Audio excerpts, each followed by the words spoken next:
about getting the mayor elected. And how good could the mayor be if he just hired Schemer? All right, let's get some Schemer buttons around here, too, not just the flop stinger ones. And let's keep the blue in the blue pile, the yellow in the yellow, and the pink in the pink. Oh, speaking about being in the pink, it's the Honorable Mayor! Take a look, everybody. This man has success written all over him. Schemer, I told you your clothes were going to be too small for me. Don't worry about my clothes. Buy me some new ones after the election. Confound it, Schemer. I don't care about your clothes. This is ridiculous. I mean, what are my voters going to think? You know something? I think you might be right. All right, there. And it's better. Oh, that is much better. Schemer, is this really going to work? Listen, once people see you looking like me, they're going to vote for you. It's guaranteed. Now, let me bring you up to speed on the campaign. We got buttons, we got posters, we got stickers, and did somebody say something about a campaign song? No, I don't think so. You're going to love this one. It is... Oh, you know, I'm running a little low on nickels.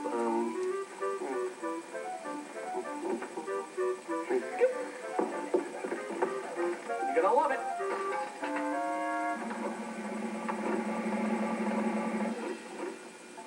Uh-oh.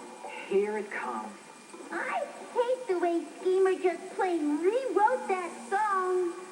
We gotta do it. A job's a job, Tex. A song's a song, Rex. And a nickel's a nickel, people. And a one and a two.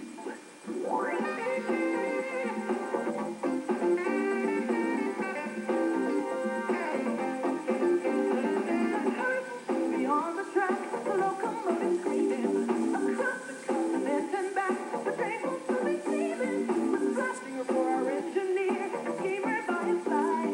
We'll jump into the railroad cars. No, take a ride. A stop for the railroad. A stop for the railroad. The Great Pacific Railroad. Come on and take a ride. A stop for the railroad. A stop for the railroad. The Great Pacific Railroad. Come on and take a ride.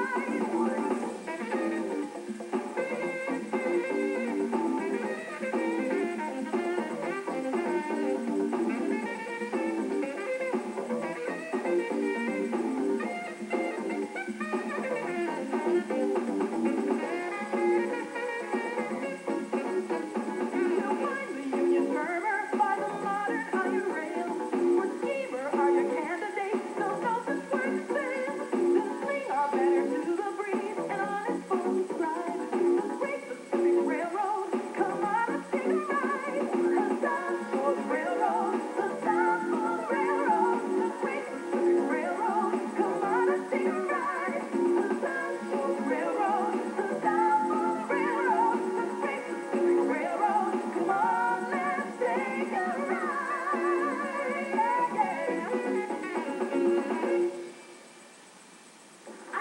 I will feel Pacific with you for one thing. Hey, Flopdinger. Is that you? This is the new and improved Mayor Flopdinger. And he owes it all to Schemer's system of success. Mr. Mayor, what are you going to do about the garbage problems in town? Oh, yes. Well, I was You relax, Floppy. Let me take care of this one. I'm glad you asked that question, and let me answer it by changing the subject and referring to something else. And that is the mayor's new curl. Now, this is the look of today's politician. It says trustworthiness. It says decisiveness. It says vote for me. Voters don't care what he looks like. They want to know what he stands for. Hold it. Thanks. You're very, very welcome.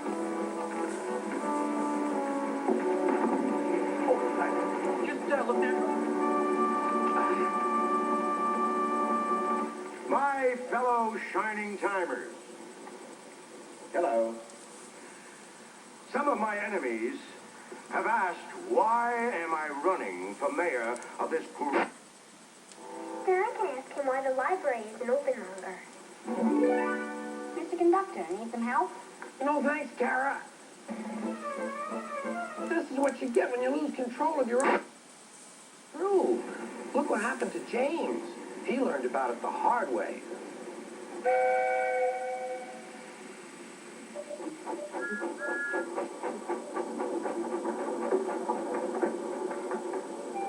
James had not been out to push coaches or freight cars in the yard for several days.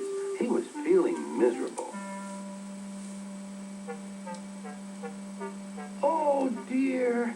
I wonder how long I shall have to stay in the shed. Will anyone ever see my red coat again? Why did I go so fast that I made a hole in one of my coaches that had to be mended with, of all things, a passenger's bootlace? At last, Sir Topham had arrived. I know you are sorry, James, and I know, too, that you want to be a useful engine. People are laughing at my railway, and I do not like that at all.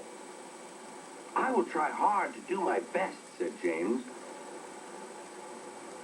That's a good engine. There's nothing like determination.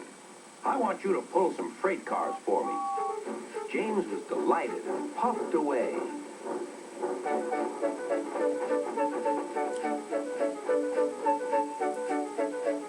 Here's your freight train, James, said Thomas.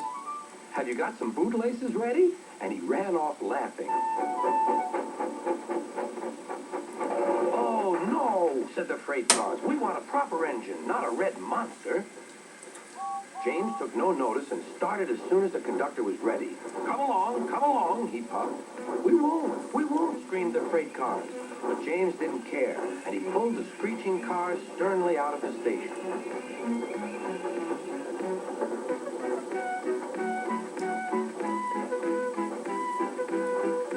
The cars tried hard to make him give up, but he still kept on.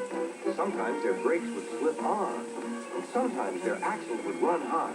And each time the trouble had to be put right. And each time James would start again, determined not to let them beat him. Give up, you can't pull us, you can't, called the cars. I can and I will, puffed James. And slowly but surely he pulled them along the line. At last they saw Gordon's Hill.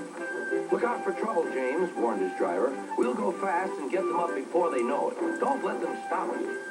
So James went faster. Soon they were halfway up. I'm doing it, he panted. Will the top never come? Then, with a sudden jerk, it all came easier. I've done it. Hooray! It's easy now. But his driver shut off steam. They've done it again. We've left our tail behind. Look. The last cars were running backwards down the hill. The coupling had snapped.